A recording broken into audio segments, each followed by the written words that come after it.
Hello, my name is Christine Campbell, and I will be your facilitator today for this session, Partnership Development. This program is funded wholly or in part by the government of the District of Columbia, Department of Health, HIV/AIDS, Hepatitis, STI, and TB Administration. So for our agenda, we're going to do welcome and introductions, be a little bit different in this virtual setting, but I'll share a little bit about myself. We'll talk about our learning objectives. We'll talk about the benefits of partnership, ways to use partnerships, and negotiating partnerships. And we'll end with a question and answer discussion period. So as I mentioned, my name is Christine Campbell. I'm an organizational development consultant, and I work with organizations on strategic thinking, strategic development. I also do a bit of executive coaching. But one of my real goals is to make sure we have organizations fully reflect the needs of the folks that we serve. One of my priorities is to make sure that those with lived experience are part of all aspects of the work that we do. So through the course of this session, not only will we be talking about partners of other organizations that we can serve, but we'll also talk about how we partner with the folks that we serve and that we work with to ensure that how we're moving forward actually really reflects the needs of the people that we serve. In essence, the people that we serve should be and can be one of the many partners that we work with. So some of the learning objectives that we will cover today are things like selecting partners that will augment our current organizational capacity, really looking at how we select our partners and what we want them to do with and for us to actually expand our reach and improve our impact. How do we conduct negotiations and due diligence in establishing these partners? And how do we develop an approach for obtaining required partnerships organization? So we really want to have this a systematic approach that it's planned and we do it with intentionality.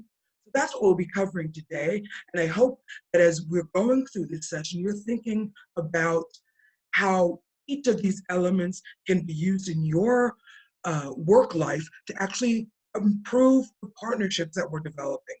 Not just about developing partnerships, it's about how do we provide the best services with and for the people that we serve. So let's think a little bit about what do we mean when we say partnerships. We often throw this term around like everyone knows exactly what we're talking about. When we think about strategic partnerships, they're alliances between nonprofits that are intended to achieve greater impact than any organization could generate on its own. So we want to be really intentional about the partnerships that we develop to make sure that we're providing the services in a way that meets our clients' needs. So when we think about who do we want to partner with, it really starts with what are the services that we want to provide and want to make sure are available and accessible in an equitable way to the people that we work with. So when we think about our partnerships, it's about networking, yes, but it's about being intentional and strategic in that strategy. As we start thinking about how we're going to go about selecting our partners, let's think about what are those benefits of partnership. So first, we're talking about achieving greater leverage among our stakeholders and to build awareness or advocacy. Oftentimes, we think of ourselves as service providers, and that is our main goal. And ultimately, that is what our goal is. Part of what we need to really be thinking about is, are the policies and procedures in place that allow us to provide services that we want to provide? So for instance, if you're a prevention organization, one of the things that we fought really hard for was around syringe access. But that was done because direct service providers were able to prove the effectiveness and efficiency of that intervention. And then we needed to convince our policymakers that this was something that should be acknowledged and funded and part of the service broader service delivery system.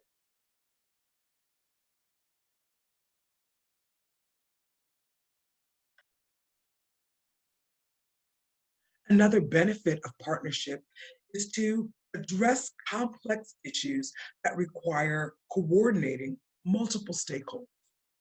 First and foremost, one of our key stakeholders is our client. So one of the things that we want to do when we're selecting our partners is really looking at that value and how we ensure that all of our partners have that similar value. When we're addressing complex issues, one of the things we want to be able to do is bring together the stakeholders. So that would be those people being served, that would be the multiple groups that are providing those organizations. We may be wanting to bring together our funders as part of our partnerships and really having strategic conversations and planning sessions around addressing some of these complex issues. In order to do that, we've needed to have built some really good partnerships so we can have those open, honest dialogues and conversations with these folks to be able to bring them together to be able to address these complex issues. Not only are we looking for diversity of gender, race, age, location, economic development, as well as as part of these partnerships, we also want to take a look at the diversity of thought. When we bring together multiple stakeholders with a diverse views of the world, we end up coming up with much more creative solutions. And that can be one of the strong benefits of these partners. Building these groups, these stakeholders, bringing them together, putting an issue on the table, and really coming up with creative, innovative solutions to move the ending, in this situation, ending the epidemic forward, to be able to move an issue forward and getting closer to achieving our goals. Another benefit of partnership is to be able to provide an integrated continuum of services to meet our beneficiaries' needs. So again, if we are bringing together really diverse groups of folks, what we are able to do is then put together a seamless service delivery system that allows us to address the needs of our clients. So if I, for instance, am a case management provider, I know that our clients are going to need an array of services. So medical services, food security, housing, childcare, transportation, legal, employment. No one organization can provide that whole full array of services. But what we can do is really build strong partnerships that allow us to address those multiple issues in a seamless way. So it's not just enough to bring together all of those partners. The other thing is we have to look at how do they all work together so that our beneficiaries and our clients don't see the system. What they see is that they've got access and a comprehensive team that works together to help them achieve their goals. In order for us to do that, we have to have a real clear understanding of what our clients' goals are, and they have to have a say at how we put together those systems.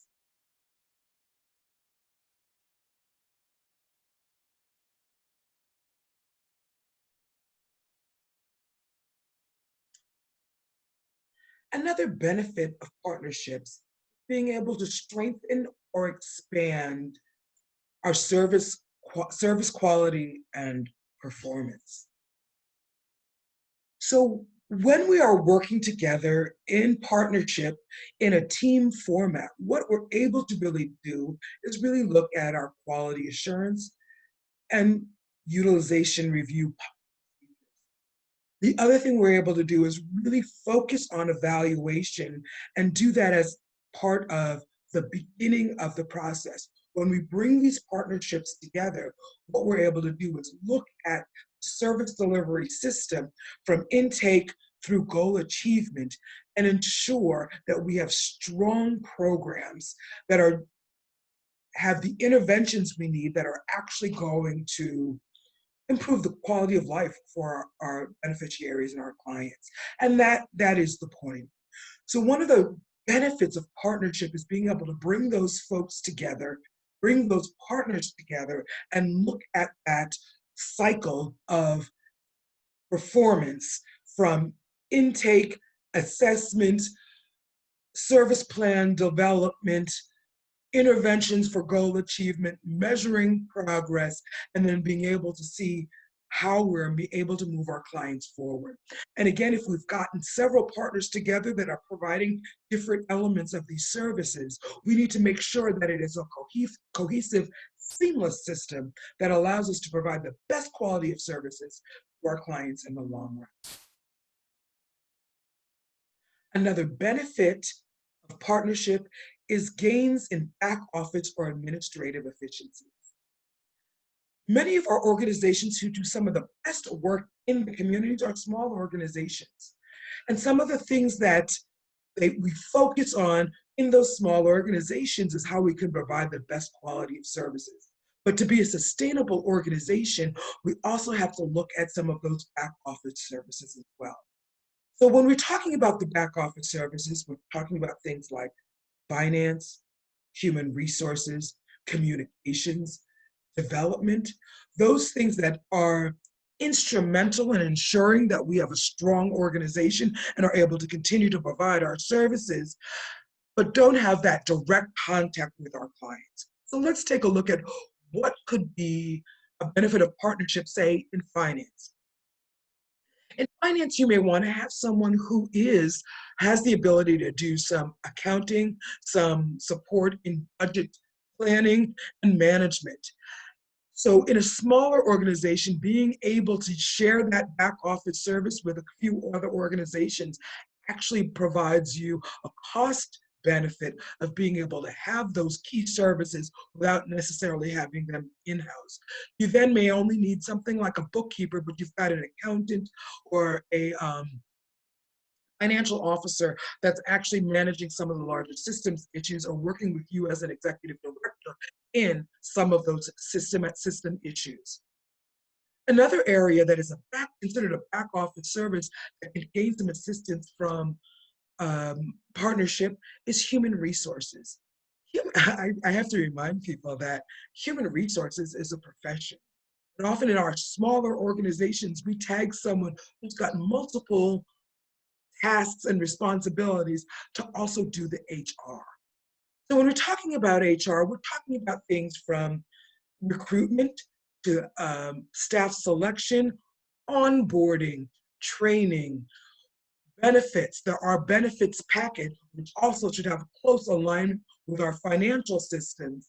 So it's an array of services that we're looking at from our human resources perspective.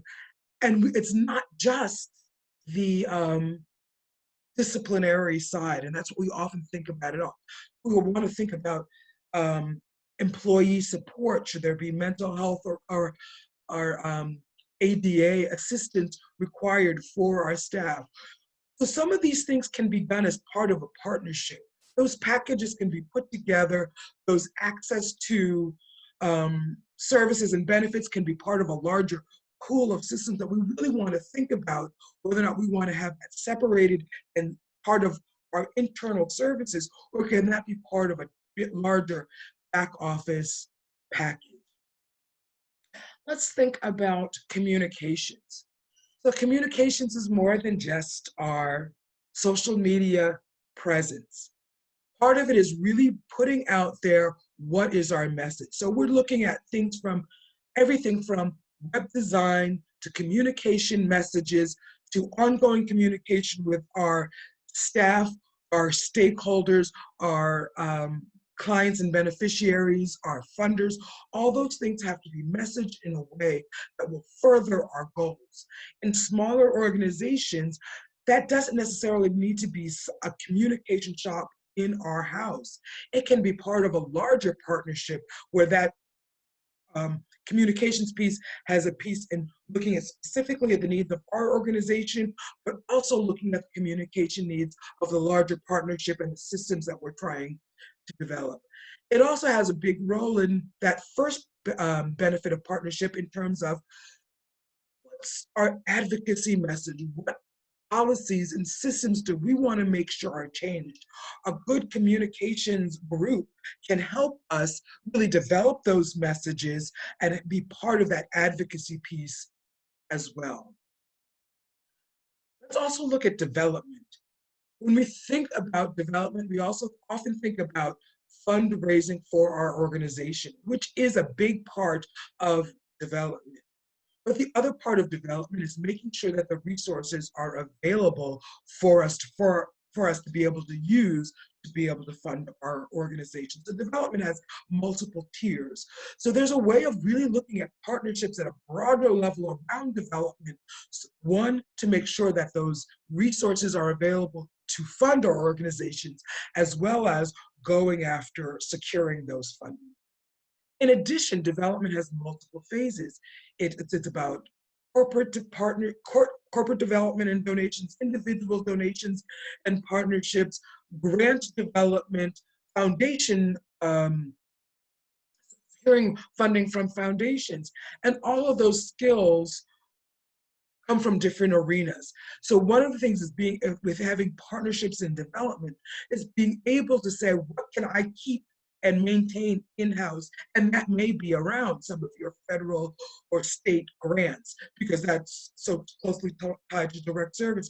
But I might need help with building the foundations and individual donors or the corporate donors to our organization.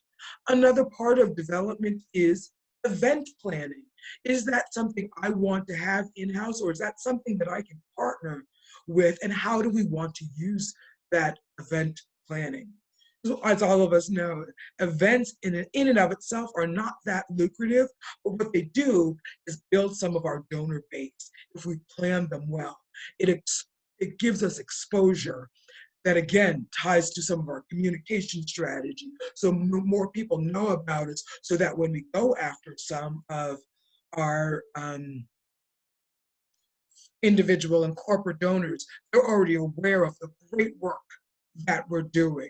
So really looking at that as a comprehensive strategy and understanding what can be part of our organization or might be better as a partnership that actually helps us do that kind of work.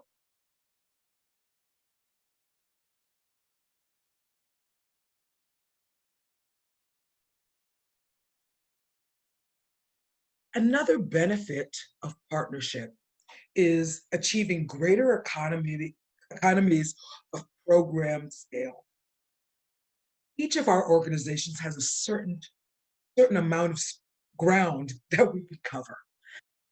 And so one of the benefits of partnership is aligning ourselves with organizations that are doing similar work, have the same value set, have the same quality requirements in our service delivery. And if we partner with them and they're in a different part of our community, jurisdiction, region, we can actually expand what it is that we're doing and expand our impact.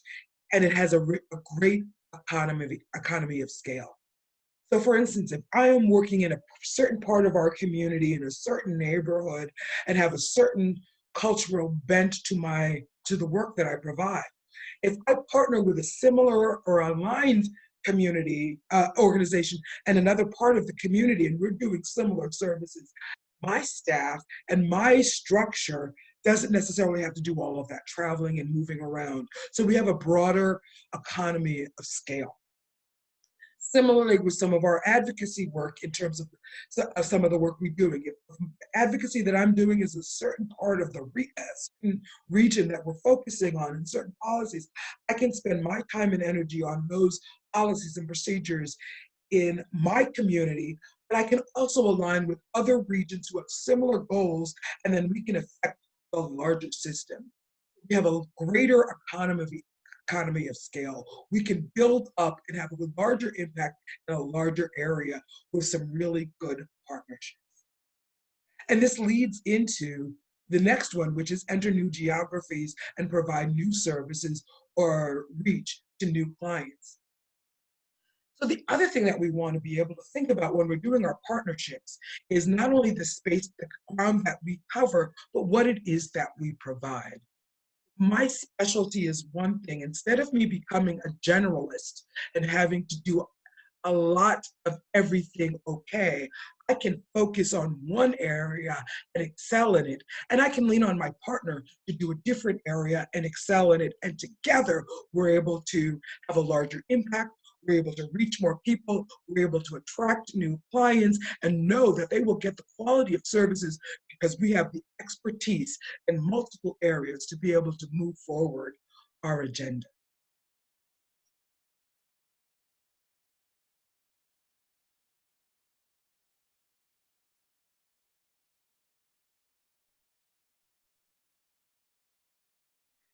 As I mentioned earlier, one of the things we want to do when we form our partnerships is do it with intentionality.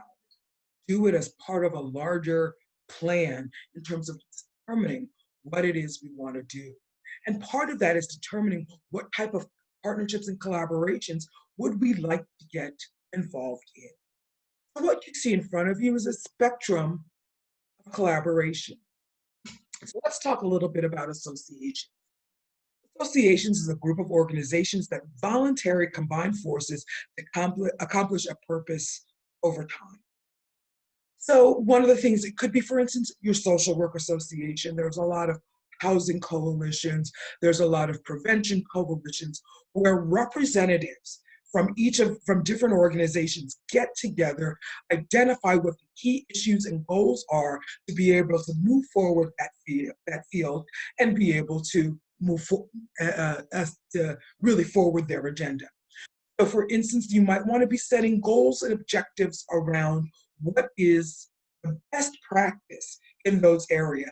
An association can really kind of take that deep dive into determining what those best practices are and set the standards for that particular field. It can also be a place where we talk about the advocacy component of the work that we do.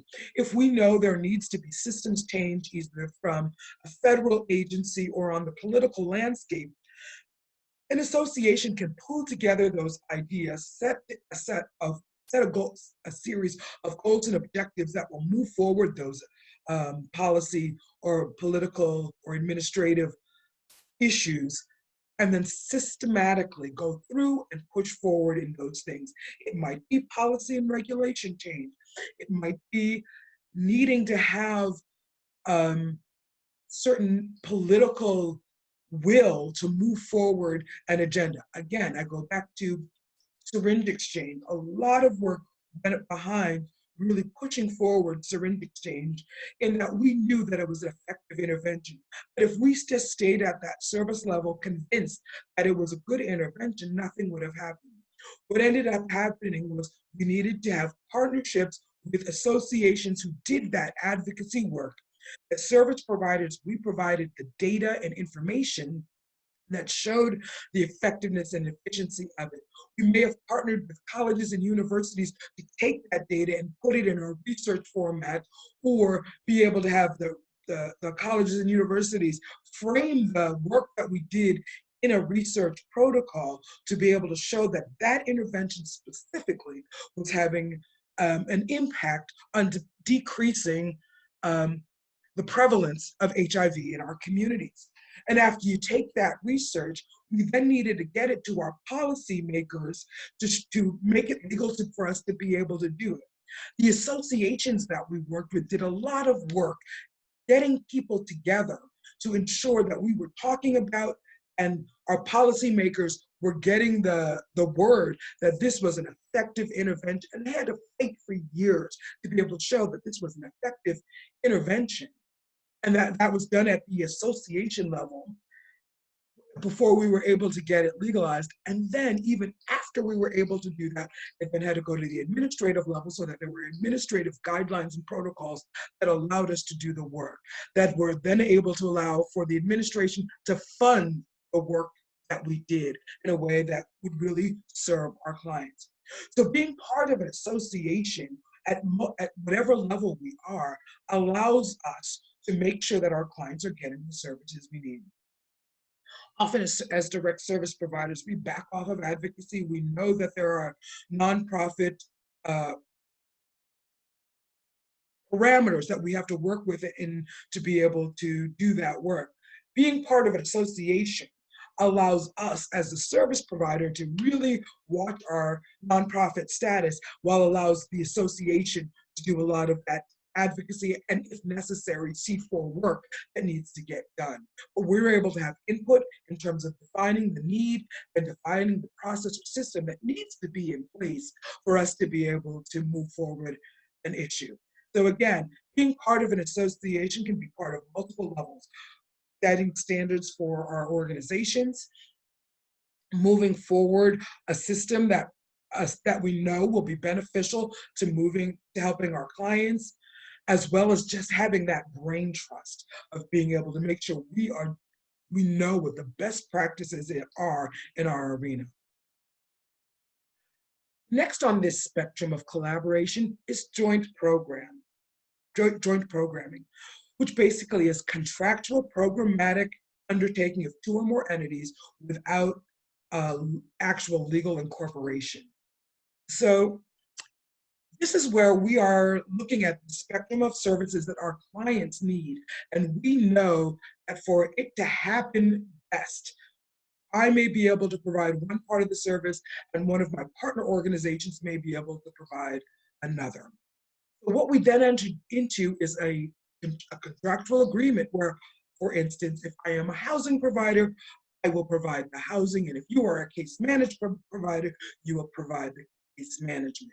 In those contractual agreements, we are providing joint programming that allows us to have a stronger program, that allows each area to really focus on their expertise, but there's a seamless system delivery that allows us to keep moving forward. In those contractual agreements, we have to make sure that we are addressing the HIPAA regulations, that we are addressing data sharing information, as well as service delivery. If we are going to be aligned with another partner, we need to make sure that we are comfortable with the quality of the services that our partner is providing. So we have to be able to have that contractually agreed upon. One of the things I often talk to organizations on is that this goes beyond the MOUs. For contractual agreements to really work, both parties have to see the benefits of those services. And what we've fallen into this habit of, it's time to write a grant, let me get the MOU, you say you're going to do that, you say you're going to do that. What we are seeing now from our funders is that they want to see how you actually are going to work together, and how resources may or may not be shared, or how that your partner is getting the resources to ensure that that quality of services is the same and is high and is meeting the needs of our clients. So when you think about your funding opportunities, and when you're thinking about going for some of these grants, and you lean towards doing the MOU, one of the things that you want to think about is there a way that we can have a different kind of contractual agreement that is more than I will refer clients and they will refer clients to me, but you're really talking about the seamless delivery of systems. How will staff coordinate to make sure that this joint programming is seamless from the perspective of your client? The next on this spectrum is shared services, which is defined as jointly hiring a third party or agreeing to share an existing resource to provide service such as accounting, IT, or office space, consolidated administrative functions. This is what we were talking about a little bit earlier around some of those back office services and sharing them. So there are management organizations whose purpose is to have multiple clients, to share things like benefits reviews, to share like finance back services, finances to share things like IT support so that so that every organization doesn't necessarily have to have an IT specialist. You've got that as a contracted shared service with multiple organizations. One of the ways of doing this is that several of the organizations who have similar work and that you're partnering with actually choose the same back office management company so that there's consistency throughout your service delivery service. So part of it is thinking about, for instance, if you've got some joint programming with some of those organizations that are part of your joint programming, want to also have some of those shared services. And then finally on the spectrum of collaboration is merger. And it includes affiliate and subsidiary structures. So when we think about a definition of merger, it's a combining of two organizations into one. And this can be accomplished through a legal affiliate or a subsidiary structure, integrating one organization into another, or the creation of a new entity. So going into a merger is a major strategic move. So really thinking about what the benefits of actually two smaller organizations combining to be one. You want to look at things as culture. You want to look at things as values. You want to look at things like mission. You want to look at service delivery and how you provide your services. You want to look at location and geographic concerns. You want to look at whether or not you would be stronger together in being able to provide those services, and really looking at what kind of structure you would want if you chose to have a merger type operation, if you really wanted to be part of the same organization. And it's a major undertaking. And again, there's probably some consultancy that probably needs to go into play to make sure that you're looking at all of those elements. You're doing the due diligence necessary to make sure that the entity that you create, something that you'd want to be a part of. And first and foremost, you want to make sure that the entity that you create is going to be a service of the community. Is it going to have the impact in the community that you want to have to be able to move forward as a combined organization? So again, when you're thinking about these types of collaborations you want to get involved in, my thinking, and this is where I wish we had the interaction. My thinking is that a lot of you may be looking at joint programming, but that doesn't put any of these different parts of collaboration or partnership on the table.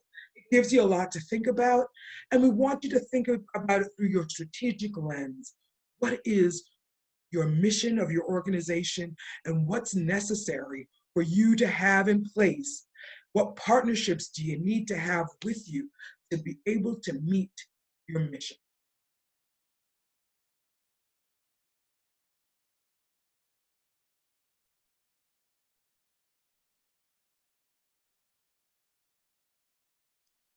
So now we've figured out what partnership is, what those benefits of partnerships are, and we're starting to think about selecting our partners and what needs to go into negotiating these partnerships. So if we've been following along in the way we want to move forward, what we've done so far is we've really strategically thought about, what do we need partners for? What is our niche? Where can we enhance our work? Where do we need to expand our geographic location? How can we look at seamless service delivery? How can we manage some of our back office processes? How can we, all of those things we've really kind of thought through. And in the process, we've started to find, I need this array of partners. So we go out and we start looking and doing some thinking around who might be those good partners. So after we've done that, we start kind of whittling down that pool of people. We start identifying the types of folks that we would want for our partners, for the different types of work that we want to do. So one of the first thing we want to do is really determine strategic need and desired outcome from that partnership. So if I am, for instance, I provide a drop-in service for transgender folks, and we also do some uh, harm reduction, provide some harm reduction, overdose prevention, those kind of services. I know that is my niche. But as I'm working with my clients, what I'm also seeing is that they've got a strong need for housing. They've got a strong need for food security. They've got a strong need for mental health treatment. So those may be the strategic needs that I've just identified and that I might want some partnership around. So then what I want to do is start identifying which potential organizations I could partner with. And here again, we want to think about who is aligned with our values. So for instance, if I am really focused on harm reduction services, I may not want to partner with someone whose focus, a housing program whose focus is clean and sober living. Not that clean and sober living isn't necessary as part of the spectrum of harm reduction, but we also know that they may not align with what our clients need. We may want to look at some of the food delivery programs or food service programs or food security programs that are providing services. And we may find some that would to provide real quality services, but they may have a religious bent to them, or they may say that at every meal you have to pray or whatever it is. So that may not be a good alignment. I say that with a caveat that there are a lot of great religious service organizations that don't do that, that allow for people to come with their own belief system and still get the services that they need. So I'm not saying to automatically discount religious organizations, but know where they come from. Again, we're looking for alignment.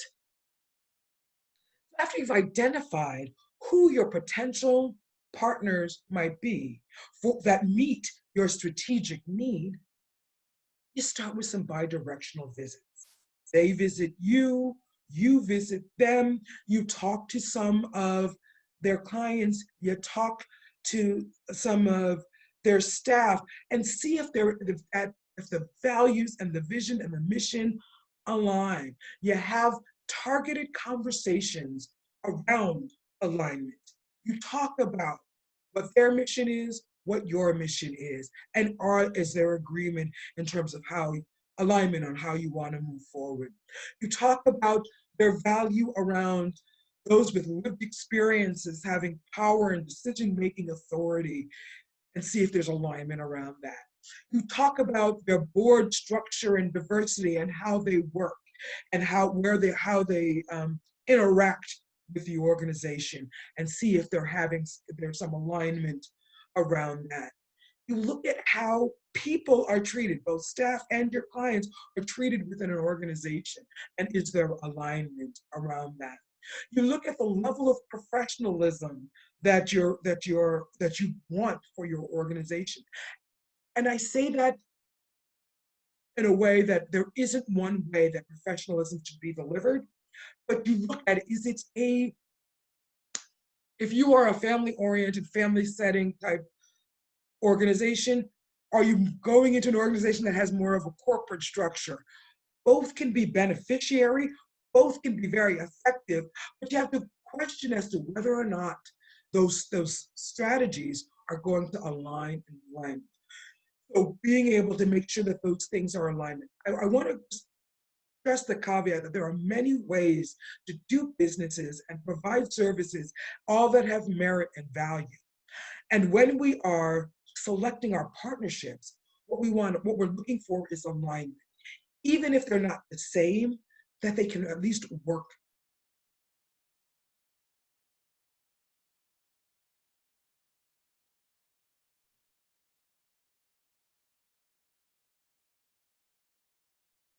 So there's some really detailed, well, some specific things to consider while you're negotiating a strong partner. First, Consider the practical implementation opportunities and challenges.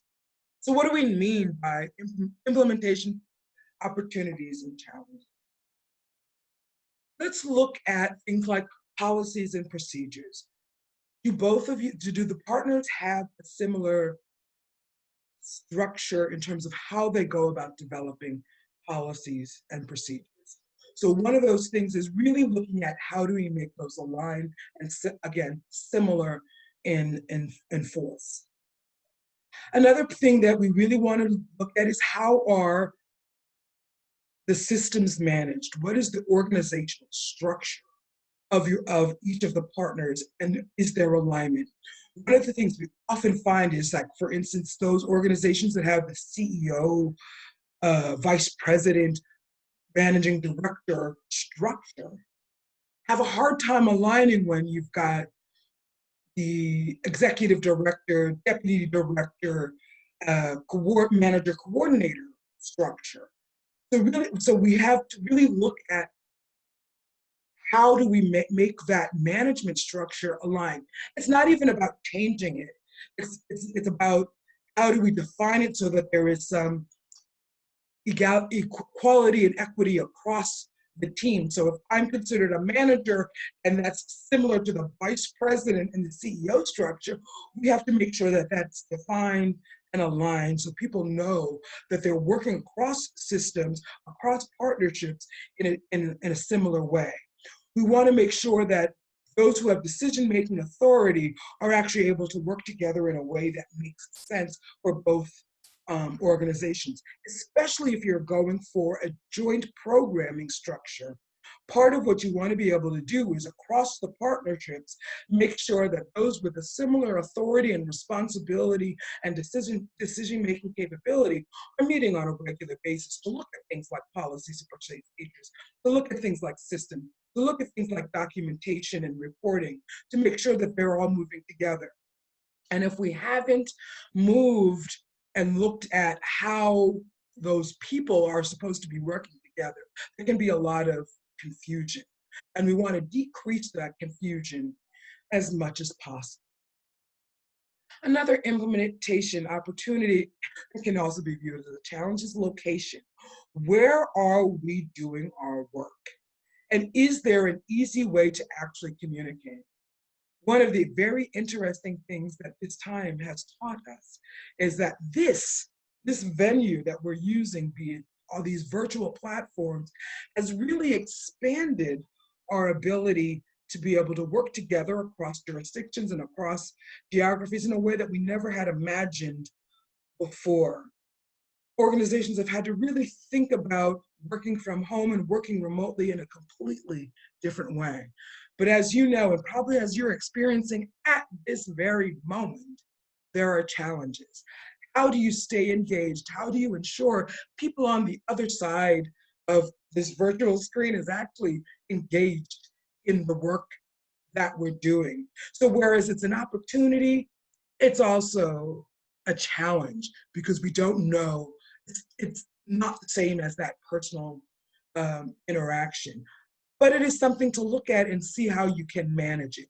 So all of these implementation opportunities and challenges can be managed. One of the things we are recommending is that you put them out on the table and really think through strategically what those implementation opportunities and challenges can be, and how we can turn those challenges into opportunities.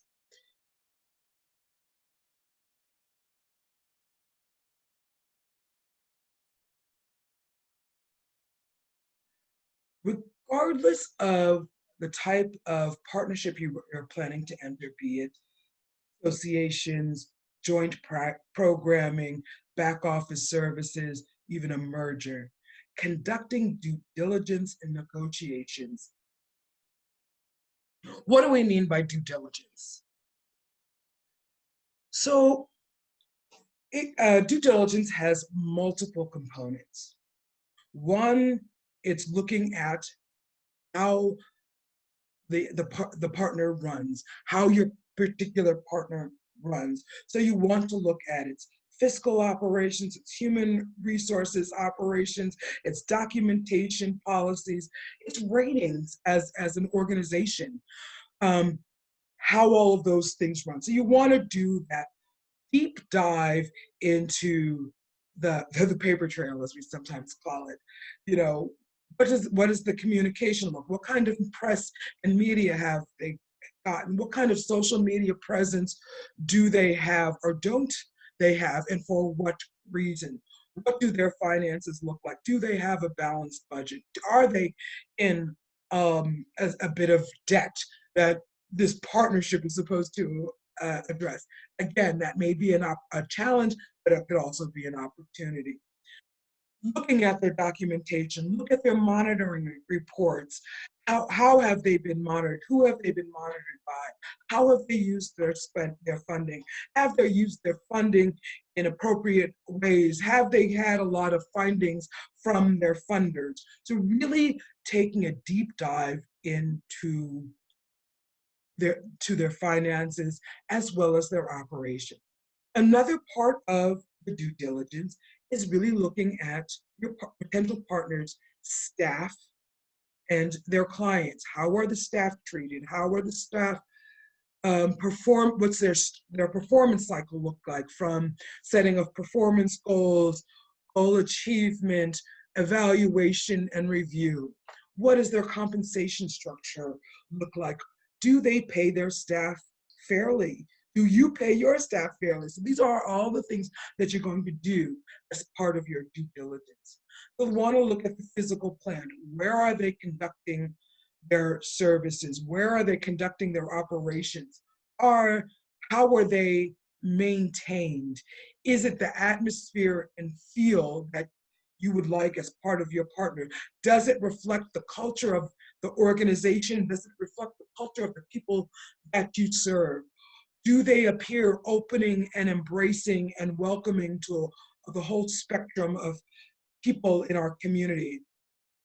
So these are some of the things that you really want to take a deep dive into as you're developing your partnerships. And then you want to start doing the negotiations. In your negotiations, you really want to clarify what each partner will do and how they will do it. You want to really think about who's going to be responsible. And when I say who, I'm talking about roles and roles, not necessarily the person. One of the things you want to do is set up strong systems. You want to ensure that both organizations have the roles available and that they are funded to be able to do what you expect them to do. You want to make sure that there is language around confidentiality, especially around documentation and sharing of data.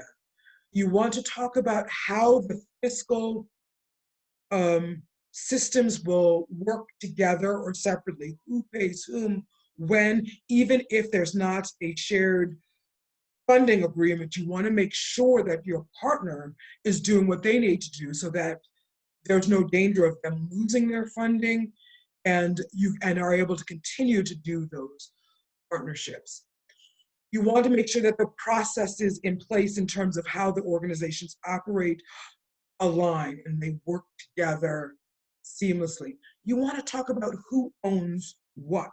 If you are developing protocols, if you are developing programs, you want to make sure that those ownership of intellectual property are really part of that negotiation process. And you want to also make sure that you're really looking at how to get out of it should you need to. There needs to be an escape clause and an escape hatch should the partnership not be working. You want to, and you, even in joint programming, I strongly recommend that these negotiations are reviewed by legal counsel. Either you have a pro bono legal counsel, but I strongly recommend that these agreements be reviewed by legal counsel. Because the next step, after you've done all of these negotiations, you're going to codify the agreement. You're going to want to put it in writing You're going to want to make sure some dates are attached to the agreement in terms of how long this agreement lasts. And you want to make sure that everything that you negotiated is clear and spelled out in writing before you actually move into the partnership. And then you want to go ahead and implement the agreement. Part of your negotiations may be how that implementation happens. Maybe a period of time where if you're kind of on a probation or to kind of see how it's going to work. But the other thing that you want to do is have a review process, a regularly scheduled review process to see how is this partnership working? Is it working for all folks? Are we doing what we want to be able to do? And have an ability to adjust as needed. In the agreement, you're going to want to delineate how those revisions get made and how those revisions should be in writing. That the contract is the 4 pages of your 4 corners of your agreement. So if you want to adjust it, you have to do it in writing and again have another sign off on it. And I know this sounds onerous, even if you're just thinking about joint programming and each organization is going to continue doing what they're doing. They're just going to try to do it in a more cohesive way. But again, this due diligence and codifying the agreement is more than the MOU that we often supply for our grant funding organizations. If we think about this as good business practice as opposed to just something that our funders require, we strengthen the partnership and we strengthen the quality of our programs. And overall, that's the goal of what we're trying to do.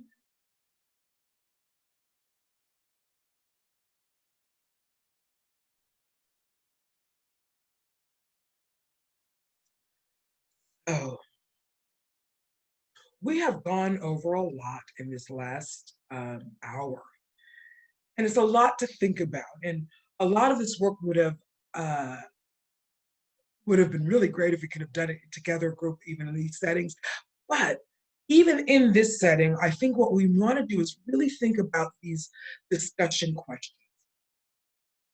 We talked about earlier selecting your partners, doing it through a strategic lens. So let's take a second to think about what partners are you considering for this project? When you think about the strategic direction that the organization is going, when you think about what it is that you're trying to accomplish and what some of your goals are, what partners might be good for this project?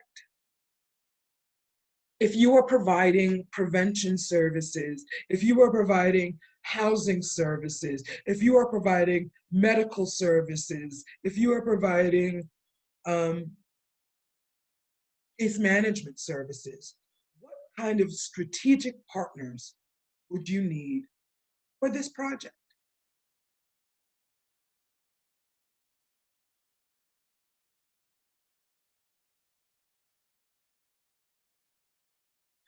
What types of partnerships are you considering? We talked about those four along the spectrum: associations, joint programming, back office, and or merger. You are not limited to one of those formats. So you might, for instance, say, oh, we probably need to be a part of an association, and we may need 3 or 4 joint programming, or even just one joint programming. Or you may say, oh, we're a small organization, maybe we need that back office. And overall, in a strategic thinking process, given where you are financially and economically and what you're able to do, it might be that you're thinking about a merger. But you really want to consider strategically, based on your thinking, your client's needs, your organization's needs, what type of partnership would you be considering?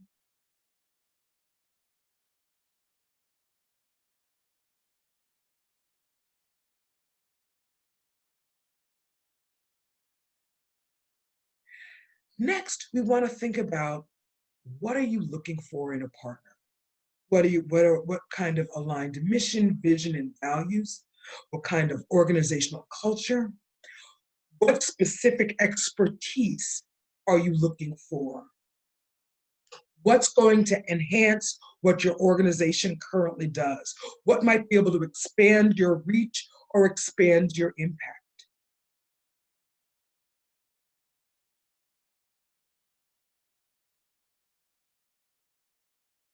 And what are your expectations? What do you think your partner can do for you? And what do you think you can do for your partner? Lining up those expectations is going to be key to be able to developing those partnerships.